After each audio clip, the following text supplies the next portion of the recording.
Let's begin the story of the world of dinosaurs part -1. The Lost World. Dr. Alice Carter was a paleontologist who had always dreamed of seeing a living dinosaur.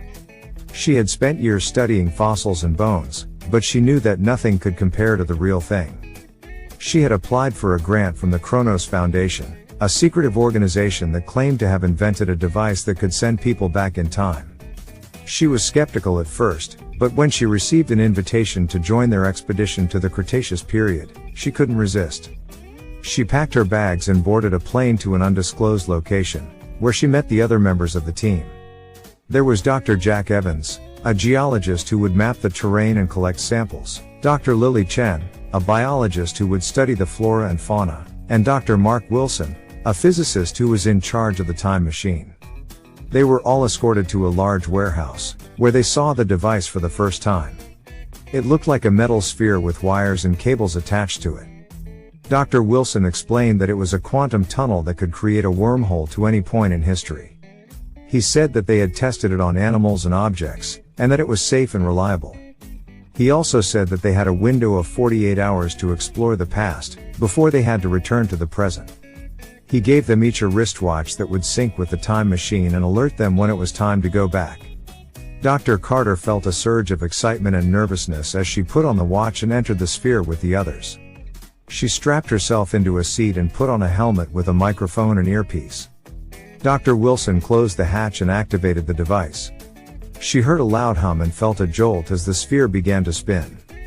She closed her eyes and hoped for the best. When she opened them again, she gasped in awe.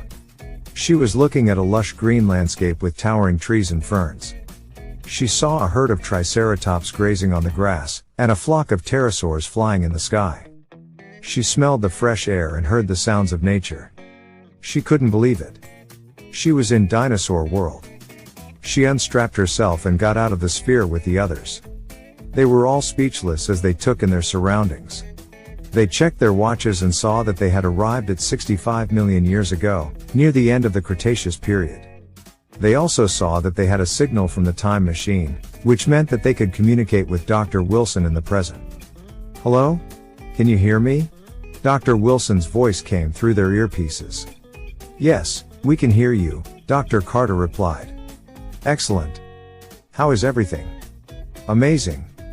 It's like a dream come true." "I'm glad to hear that.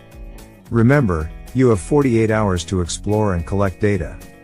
Be careful and don't interfere with anything. And don't forget to have fun."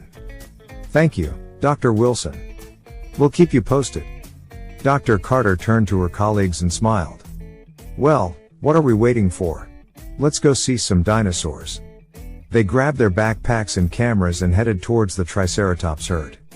They kept a safe distance and observed them with fascination. They saw how they moved, how they ate, how they interacted with each other. They took pictures and notes and recorded their observations. They spent several hours studying the Triceratops, before moving on to other creatures. They saw an Ankylosaurus swinging its tail club, a Parasaurolophus honking its crest, a Stegosaurus defending its young from a pack of velociraptors. They saw predators and prey, herbivores and carnivores, giants and dwarfs. They saw life in all its diversity and complexity. They also saw signs of human activity, which puzzled them.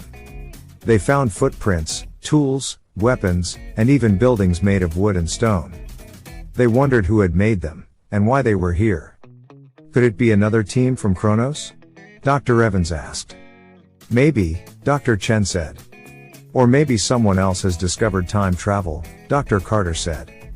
"Or maybe we're not the first humans to visit this era," Dr. Evans said. They decided to investigate further, hoping to find some answers. They followed a trail of footprints that led them to a clearing in the forest.